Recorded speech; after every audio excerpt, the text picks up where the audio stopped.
দর্শক, আমরা জাতি হিসেবেই কেমন যেন হয়ে গেছি। আমরা রাষ্ট্র ব্যবস্থায় এমন এমন আইন তৈরি করি যে আইন তৈরির মাধ্যমেই এক ধরনের একটা কথা, একটা বার্তা দিয়ে দিই যে সেখানে যেন দুর্নীতি করার স্কোপ থাকে। মানে আইনের মাধ্যমেই প্রতিষ্ঠিত হয় যে তুমি দুর্নীতি করো, এটা কোনো ব্যাপার না। আমরা এমন আইন তৈরি করতে খুব কম পারি যে আইনের মধ্যে দুর্নীতি করার কোনো স্কোপ থাকবে না। আইনের মধ্যে যদি ঘাপলা থাকে তাহলে তো আমি দুর্নীতি করবই। আইন যদি আমাকে দুর্নীতি করতে উৎসাহিত করে তাহলে তো আমি দুর্নীতি করবই। আমি কুপথে যাবই, আমি সুপথে থাকবো না, এটাই বাস্তবতা। কিন্তু বাংলাদেশ সরকার এবং সরকারের বিভিন্ন সাংবিধানিক প্রতিষ্ঠান, স্টেক হোল্ডাররা কখনো কখনো এমন উদ্ভ্রান্ত, উদ্ভট, আজগবি তত্ত্ব সামনে হাজির করেন যে তত্ত্বের মধ্যেই লুকিয়ে আছে দুর্নীতি তত্ত্বের এক সর্বনাশা তত্ত্ব। নির্বাচন কমিশন সম্প্রতি তেমনই একটা তত্ত্ব আবারও সামনে নিয়ে এসেছে। যখন নির্বাচন কমিশনের কাছে আগের সমস্ত ভুল ব্যাপারগুলো সংশোধনের প্রত্যাশা আমরা করছিলাম, যখন বাস্তবসম্মত 2025-এর বাস্তবতা অনুযায়ী সিদ্ধান্ত প্রত্যাশা করছিলাম, তখন নির্বাচন কমিশন এমন একটা সিদ্ধান্ত নিল যে সিদ্ধান্ত নেয়ার মাধ্যমেই তারা বলে দিল তোমরা যত খুশি নির্বাচনকালীন সময়ে দুর্নীতি করো, এটা কোনো ব্যাপারই না। কি বলতে চাইলো নির্বাচন কমিশন, কি তাদের তত্ত্ব, একটু বোঝার চেষ্টা করবো এই ভিডিওতে। থাকবেন পলিটিক্স টিভির নিয়মিত আয়োজনে।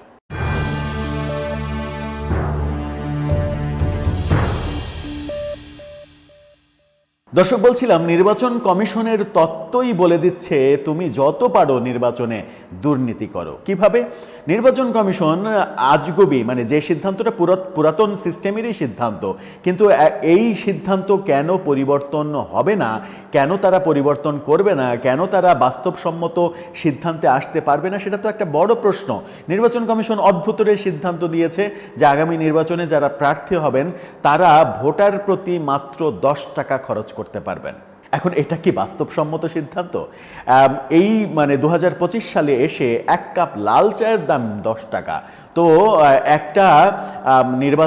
একটা জাতীয় সংসদ নির্বাচনে আপনি যদি ভোটার প্রতি 10 টাকা খরচের সীমানা নির্ধারণ করে দেন, তাহলে আপনি কি বোঝাতে চাইলেন? আপনি বোঝাতে চাইলেন যে এই কাগজপত্রে তুমি দেখাবা যে তুমি 10 টাকাই খরচ করেছো কিংবা 8 টাকা খরচ করেছো, পেছনে তুমি ব্যাকডোর দিয়ে 10 লক্ষ টাকা খরচ করো, তাতে কোনো সমস্যা নেই। কিন্তু সিদ্ধান্তটা হওয়া উচিত ছিল বাস্তবসম্মত এরকম সিদ্ধান্ত হওয়া উচিত ছিল যে নির্বাচনের সমস্ত ব্যয়, বাস্তবসম্মত যে ব্যয়, যেটা লিগ্যাল ব্যয় হয় একটা নির্বাচন পরিচালনা করতে, সেই ব্যয়টা অন্তত ব্যয়ের পুরোটা না হলেও, শতভাগ না হলেও ব্যয়ের 10%, যেটা বাস্তব ব্যয়, যদি বাস্তব ব্যয় হয় একটা জাতীয় সংসদ নির্বাচন করতে 10 কোটি টাকা, তাহলে আপনি 10% তো স্বীকৃতি দেবেন, আপনি 10% তো স্বীকার করে নেবেন যে তুমি 1 কোটি টাকা খরচ করতে পারবা। কিন্তু সেটা না করে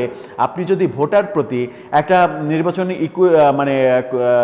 কনস্টিটিউশনে হয়তো ভোটার আছে 2 লাখ, আপনি 10 টাকা করে খরচের হিসাব বলে দিলেন যে 10 টাকা করে খরচ করতে পারবা, তার মানে হচ্ছে যে তুমি 20 লাখ টাকা সর্বোচ্চ খরচ করতে পারবা, তার বেশি খরচ করতে পারবা না।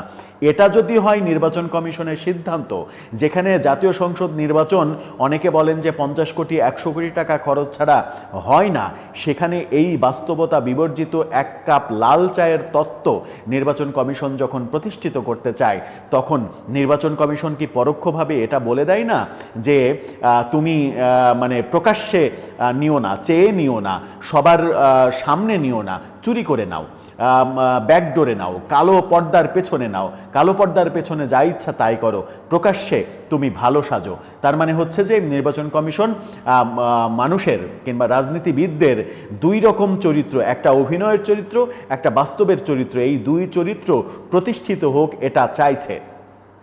2025 সালে এসে যদি আপনি বলেন যে ভোটার প্রতি 10 টাকা করে খরচ করতে হবে, তাহলে কি দাঁড়ায়? যদিও এবার নির্বাচন কমিশন পোস্টার প্রার্থীরা করতে পারবে না সেটা বলে দিয়েছে। ভালো কথা, পোস্টার করতে পারবে না, ঠিক আছে। একটা কনস্টিটিউশনে যদি মানে 2 লক্ষ পোস্টার লাগে, তাহলে 2 লক্ষ পোস্টারে হয়তো 10 লাখ 15 লাখ টাকা সে সেভ করবে, কিংবা 5 লক্ষ পোস্টারে হয়তো 25 লাখ টাকা সে সেভ করবে। 25 লাখ টাকা তার খরচ হবে না, যে খরচটা নির্বাচন কমিশন তাদের মতো করে তারা প্রচার করবে, সমন্বিত প্রচারের উদ্যোগ নেবে, সেগুলো ঠিক আছে। কিন্তু আপনি পোস্টার যখন করতে দিচ্ছেন না, তখন আপনি বলছেন সামাজিক যোগাযোগ মাধ্যমে প্রচার করতে হবে। আপনার কি ধারণা রয়েছে যে সামাজিক যোগাযোগ মাধ্যমে ফেসবুকে এবং ইউটিউবে কি লেভেলের বুস্টিং হবে? সেই বুস্টিংয়ের হিসাব কি আপনি পাবেন? এবং ফেসবুক ইউটিউবের ইনকাম আপনি বাড়িয়ে দিলেন। ফেসবুক ইউটিউব যেন দেদারসে বাংলাদেশের নির্বাচন থেকে ইনকাম করতে পারে, সেই ব্যবস্থা করে দিলেন। ফেসবুক ইউটিউব কার? আপনার নিজের সম্পদ? আপনার নিজের সম্পদ না তো। অথচ পোস্টার ব্যাপারটা কার? পোস্টার ব্যাপারটার সঙ্গে সারা দেশে 300 আসনে যে নির্বাচন হয়, সেই নির্বাচনে পোস্টার, লিফলেট, এটা একটা উৎসবের নতুন মাত্রা তৈরি করে। এবং নির্বাচনের সময় পোস্টার শিল্পের সঙ্গে যারা সম্পৃক্ত, ডিজাইনার থেকে শুরু করে কম্পিউটার অপারেটর, এটার সঙ্গে ফিল্ম, প্লেট, মেশিন, রং, কাগজ, ছাপাখানা, কাটিং মেশিন, নানা লেমিনেশন, বহু ব্যাপার জড়িত, বহু লক্ষ লক্ষ মানুষের কর্মসংস্থানের ব্যাপার জড়িত। সেটা আপনি অফ করে দিয়ে আপনি অন করে দিলেন হচ্ছে ফেসবুকের ইনকাম, ইউটিউবের ইনকাম। এখন দেদারসে ফেসবুকে কোটি কোটি টাকা ফেসবুকে এবং ইউটিউবে তারা বুস্ট করবে। তার কনস্টিটিউশন তো চলবেই। পুরো একটা ফেসবুকে যেহেতু করা যায় না, ইউটিউবে তো স্পেসিফিক বুস্ট করাই যায় না, ইউটিউবে আপনাকে সার্বিক বুস্ট করতে হবে। হয়তো আপনি দেশ, কান্ট্রি সিলেক্ট করতে পারেন, এর বাইরে আপনি কনস্টিটিউশন সিলেক্ট করতে পারবেন না। কিন্তু ফেসবুকে একটা জেলা পর্যন্ত সিলেক্ট করা যায়। একটা জেলার একটা জেলার সেন্টার থেকে কত মাইল পর্যন্ত আপনি বুস্ট করবেন সেটা সিলেক্ট করা যায়। কিন্তু একটা উপজেলা কিংবা একটা ইউনিয়ন, একটা গ্রাম ফেসবুকে এখন পর্যন্ত সিলেক্ট করা যায় না। একটা জেলায় যদি 5টা আসন থাকে, সেই জেলাকে কেন্দ্র করে চারপাশে যদি আপনি করেন, আপনি জেলায় ধরেন, তাহলে একটা আসনে নির্বাচন করছে, তাকে প্রচার করতে বাধ্য হতে হচ্ছে 5টা আসনের জনগণের মধ্যে। এবং সেই বুস্টিংয়ের আপনি হিসাব জীবনেও পাবেন না, আপনাকে কেউ হিসাব দেবে না। ইউটিউবে কোন মাত্রার ভিডিও বুস্টিং হবে, কত কোটি টাকা খরচ হবে, সেই হিসাব আপনি পাবেন না। অথচ আপনি বলছেন যে ভোটার প্রতি 10 টাকা খরচ করতে হবে।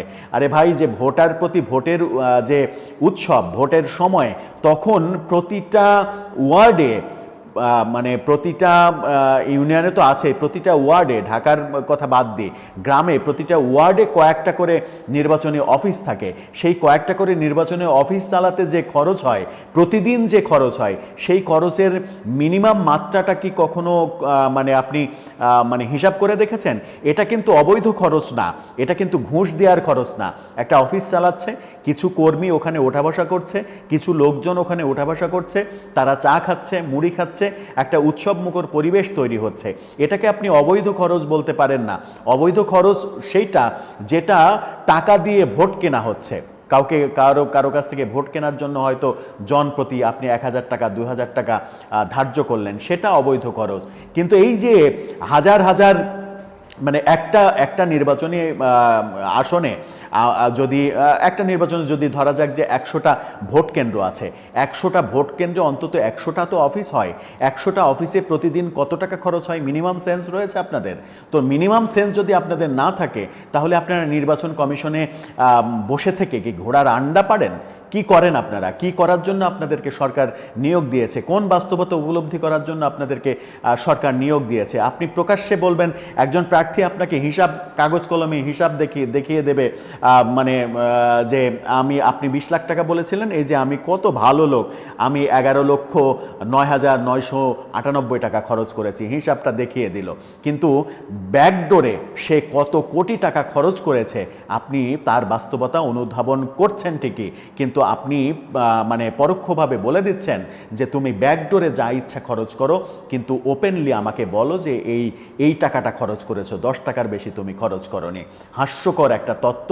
2025 সালে যখন এআই এর যুগ এসেছে, সেই এআই এর যুগে এসে আপনি সেই ব্রিটিশ আমলের সিস্টেম, ব্রিটিশ আমলের চিন্তাভাবনা, ব্রিটিশ আমলের ইকুয়েশন, এই ব্যাপারটা যদি মানে মগজের মধ্যে ঢুকেই রাখেন, যদি আপনি শায়েস্তা খাঁর আমলের কথা চিন্তা করেন যে টাকায় 8 মণ চাল পাওয়া যায়, সেরকমভাবে যদি চিন্তা করেন, 10 টাকার ইকুয়েশন যদি আপনি সেভাবে চিন্তা করেন, তাহলে আপনাদের দ্বারা মানে কিভাবে সংস্কার সম্ভব হবে? আপনারা যে সংস্কার করে মুখে প্রতিনিয়ত ফেনা তোলেন, সেই সংস্কার আপনাদের দ্বারা কিভাবে সম্ভব হবে?